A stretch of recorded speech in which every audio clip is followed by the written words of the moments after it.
The call came while I was halfway up the mountain road to Boone, my phone vibrating against the console just hard enough to make my grip tighten on the wheel. "Madeline," the voice said, low and careful.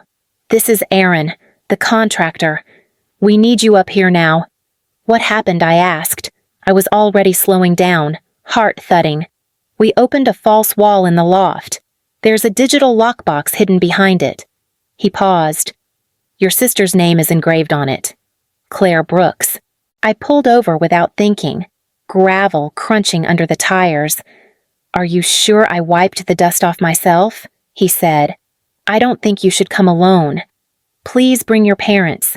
And your sister." The line went quiet, but the words stayed lodged in my chest.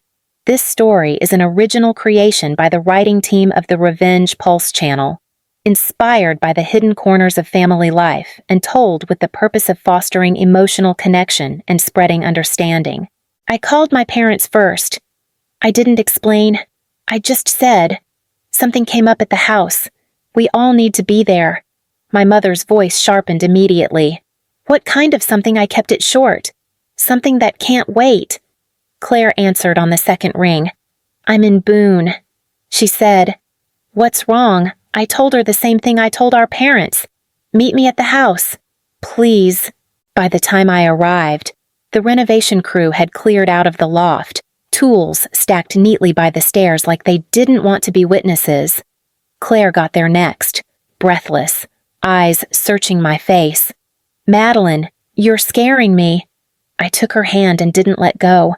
Our parents came in together. My father glanced around like he was already irritated. "We drove 2 hours for this," he said. "What's going on?" Aaron led us upstairs without answering. The loft felt smaller with all of us in it, the air tight and dusty. In the center of the floor sat a matte black box, no bigger than a briefcase. The engraving caught the light. Claire read her own name out loud, her voice barely carried. Why would my name be on that? My father laughed once, sharp and dismissive. "This is ridiculous. Probably some old gadget your grandmother forgot about." "Then why hide it?" my mother said. She didn't look at him when she spoke. No one moved. No one touched the box. I felt something shift then, subtle but final, like a door closing behind us. Whatever was inside that lockbox didn't belong to the past. It had been waiting. If you're listening to this and you've ever had a single moment that changed how you saw your family, you already know the feeling. Stay with me. What we opened in that loft didn't just expose a secret. It rewrote everything we thought we were protecting. While the others stood frozen around the lockbox, my mind slipped backward to a version of this house that felt safer than the one we were standing in. "This used to be our place," Claire said quietly, almost to herself. "Remember?" I nodded. "The loft was ours. Grandma let us drag blankets up here like it was a fortress." My mother exhaled, tight. That was before everything got complicated. Grandma Virginia had never seemed complicated to us. She was precise, calm, the kind of woman who labeled folders and paid bills the day they arrived. When she retired from estate and retirement planning, she kept working anyway, meeting old clients at the small desk downstairs. I used to hear her voice through the door, patient and firm. "I won't let you sign anything you don't understand." My father used to visit her a lot back then. He'd linger in the doorway, arms crossed. "You're too cautious," he'd say. "People want growth, not lectures." Grandma would smile without warmth. "People want security. Growth means nothing if you lose the foundation." At some point, the loft stopped being ours. A deadbolt appeared on the door. Claire noticed it first. "Since when is this locked?" Grandma didn't look up from her papers. "I need the space private now." My father backed her up too quickly. "You don't need to be poking around old things. That should have stayed with me." It didn't. By then, Claire and I were adults, visiting less, trusting that silence meant stability. Downstairs, my father shifted his weight. "Your grandmother was paranoid toward the end," he said now, glancing at the box. "Illness does that." My mother didn't answer. Her eyes stayed fixed on the engraving, her mouth pressed thin. Claire squeezed my hand. She wasn't paranoid. She whispered. She was scared. No one corrected her. After Grandma died, the house didn't become a blessing. It became a decision we kept avoiding. She left it to both of you, my mother said back then, folding the will with care. No trusts. No complications. Claire smiled through tears. We should keep it, just as it is. I didn't answer right away. I waited until we were alone in the kitchen weeks later, the house already feeling too quiet. Keeping it means paying for it. I said, taxes, repairs, insurance. Claire's shoulders tightened. I can cover my half. You couldn't even get approved for a credit card last year, I said, softer than the words deserved. I'm not saying that to hurt you. She flinched anyway. I'm trying. I knew she was. After the divorce, everything had stacked against her. The apartment near her preschool job barely fit her and her son. Every time she talked about moving, her voice dropped. They won't approve me. Not with my record. My father waved it off during one of our calls. Houses appreciate. It's sentimental. Don't rush. You don't pay the bills on it, I said. He went quiet. Renovating felt like compromise. We would update the loft, list the house, split the proceeds evenly. Claire could clear debts, maybe put a down payment on something stable. I could finally stop living paycheck to paycheck myself. I hate that this feels like erasing her, Claire said when we signed the renovation contract. We're not erasing her. I told her, we're letting the house do what it was meant to do. Help us move forward. Standing in the loft now, staring at the lockbox with her name carved into it. I understood how wrong I had been. The house wasn't helping us move forward. It was forcing us to stop. I'm opening it, I said. My father's head snapped up. That's not yours to open. It has Claire's name on it. I replied. That makes it her decision. Claire swallowed. I don't even know what it is. My mother reached for her arm. Maybe we should wait. We've waited long enough, I said. And this time, my father didn't interrupt. The box was heavier than it looked. A small keypad blinked awake when I touched it. I tried to steady my hands. Too many wrong attempts could erase everything inside. Grandma had warned us about that kind of security once. Over dinner, like it was just an interesting fact. I entered her birthday. Red light. My father exhaled sharply. See, this is pointless. I tried Grandpa's birthday. Another denial. Claire whispered, Madeline, please be careful. I closed my eyes and pictured Grandma at the kitchen table, tapping passwords into her tablet, always choosing dates she said she could never forget. I typed in her wedding anniversary. The box clicked open. Inside were two things. A folded letter in Grandma's handwriting and a slip of paper with login details written in careful block letters. For Madeline and Claire. I read out loud. Open only if I am gone. My mother pressed a hand to her mouth. Oh, God. I unfolded the letter. The paper trembled between my fingers. My dearest girls. I read, if you are reading this. I did not have time to finish what I started. I am afraid your father has been misusing information from my clients to move their retirement funds without consent. My father laughed, too loud. This is insane. I kept reading. Every irregular transfer I found was tied to Claire's identity. Her name, her social security number, signatures forged to look like hers. Claire made a small sound, barely a breath. I delayed reporting it. The letter continued. I believed it would stop. I was wrong. If authorities investigate, they will look at Claire first. Please protect her. I lowered the letter. The room felt unbalanced, like gravity had shifted.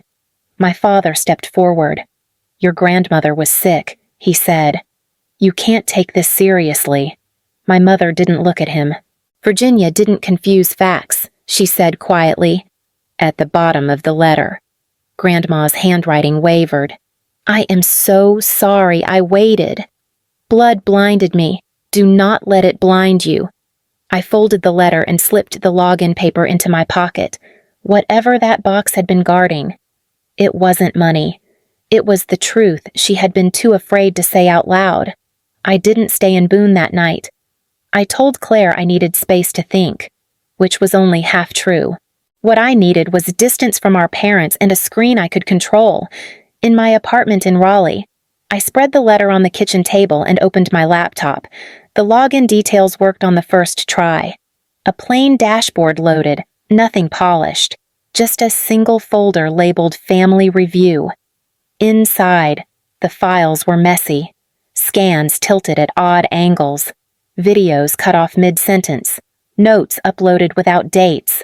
Grandma had done this in pieces, between appointments, between bad days. I opened the first document, a handwritten ledger, scanned and annotated, client names I recognized from holidays when Grandma used to say, Mrs. Jennings called today, or the Carters are worried about medical costs. Next to those names were arrows, circled numbers, and words underlined twice. Unauthorized transfer. One note read. Another file showed a bank alert, the image grainy. The amount made my throat tighten. $650,000, moved in a single transaction. I clicked the next file. An account summary bearing Claire's full name. That's not mine. Claire's voice echoed in my head. Audio files came next. I hesitated before pressing play. Grandma's voice was thin but steady. Thomas, explain why this routing uses Claire's information. My father sounded amused. You're overthinking it. It's just a placeholder. No one ever looks past the name on the paperwork. You understand what that does to her, Grandma said. Silence. Then his voice again, lower. She doesn't need to know.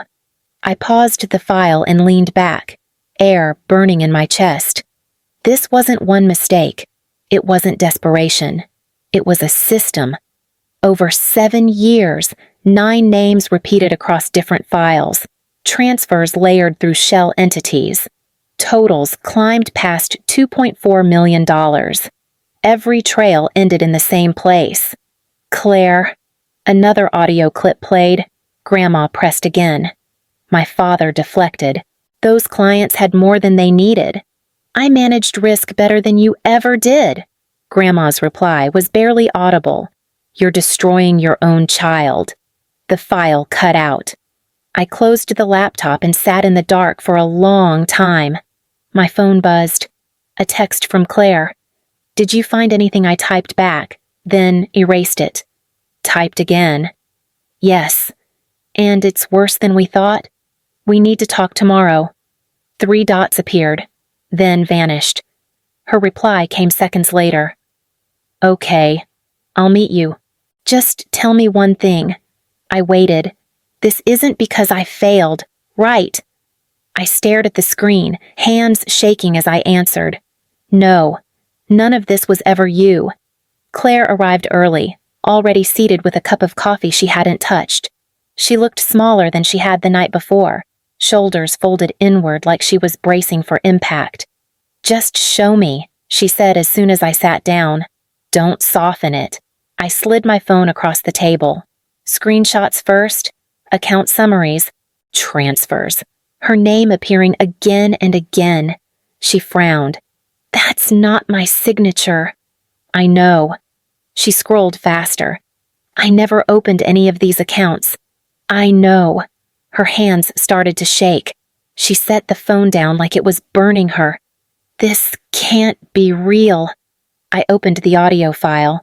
Grandma's voice filled the space between us, thin but unmistakable. When my father spoke, Claire flinched. She whispered, That's his voice. I nodded. He never denies controlling it. The audio cut out, and silence rushed in. Claire pressed her palms flat on the table, breathing shallow. Those letters, she said suddenly. The ones from the banks. I shredded them. I thought they were scams. My chest tightened. When was that? Around the divorce, she said, right before everything collapsed. She laughed once. Hollow. My lawyer kept asking why my credit report looked like I was hiding debt. My ex accused me of lying. She looked up at me, eyes wet.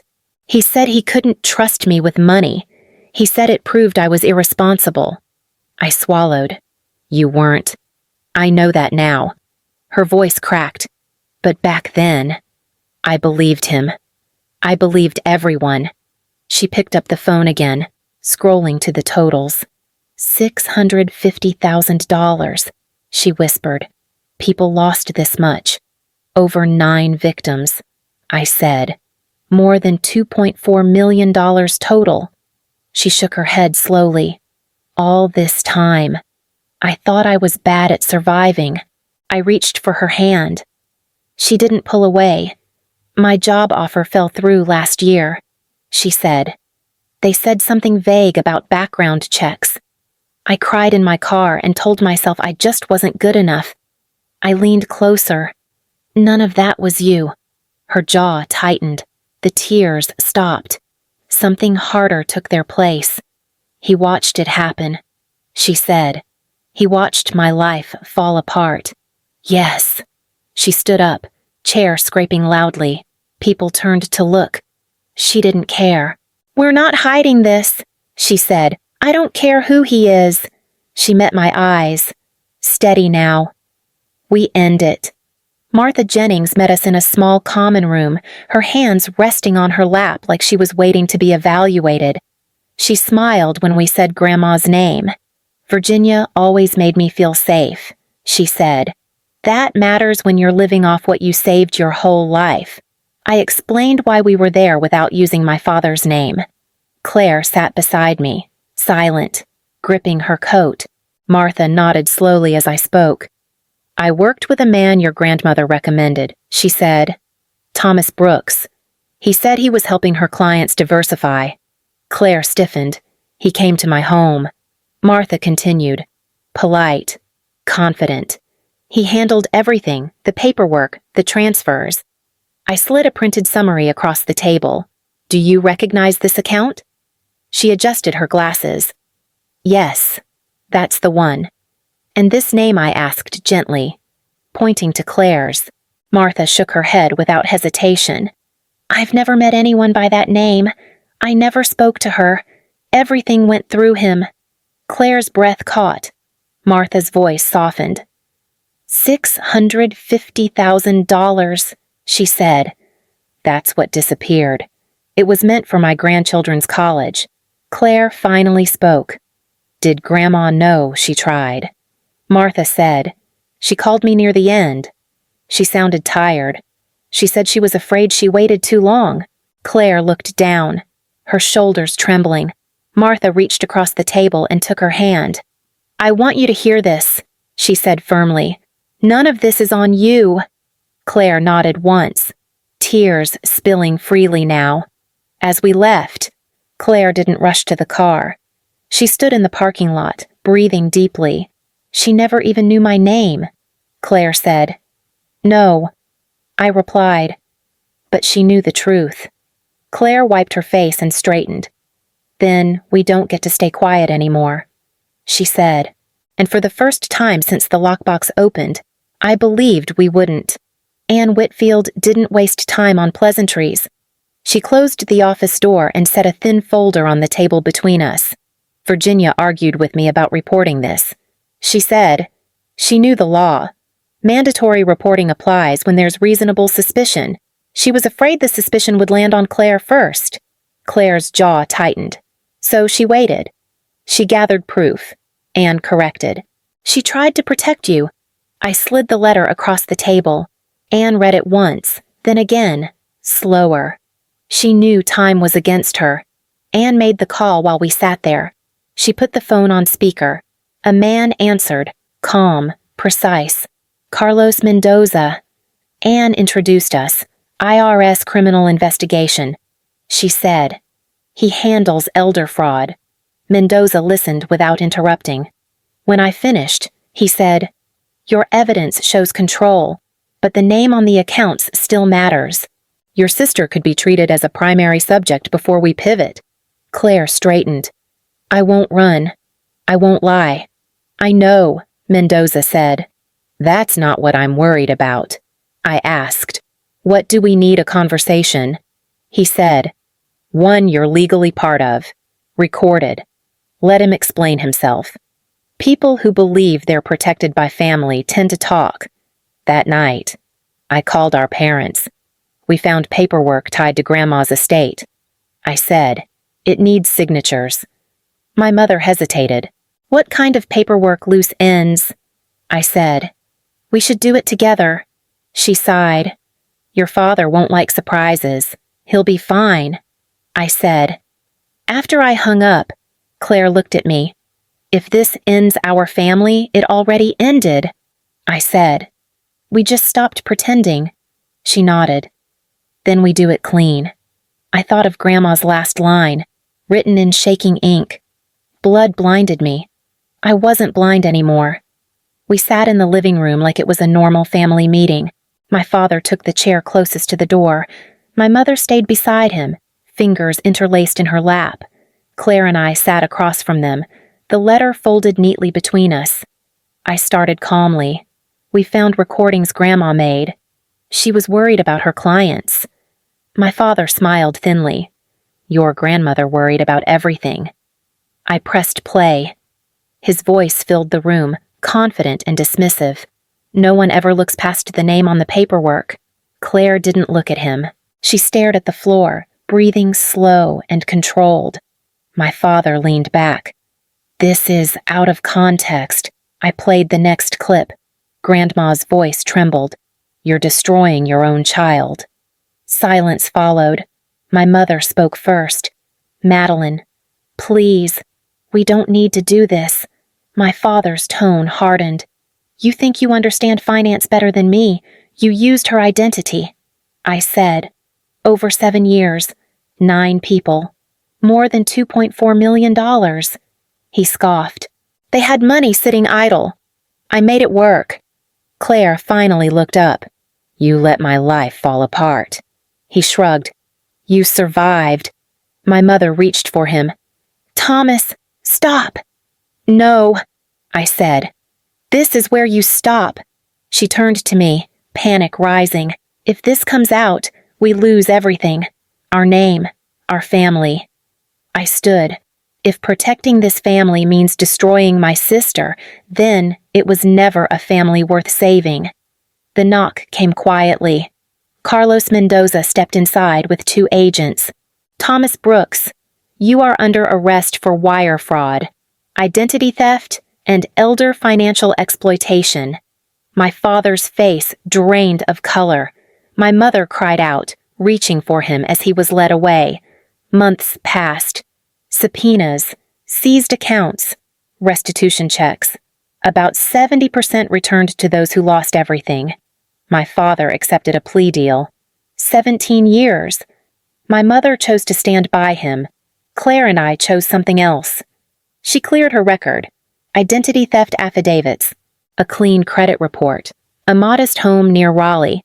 I moved closer, not to protect her, but to walk beside her. The Boone house sold quietly.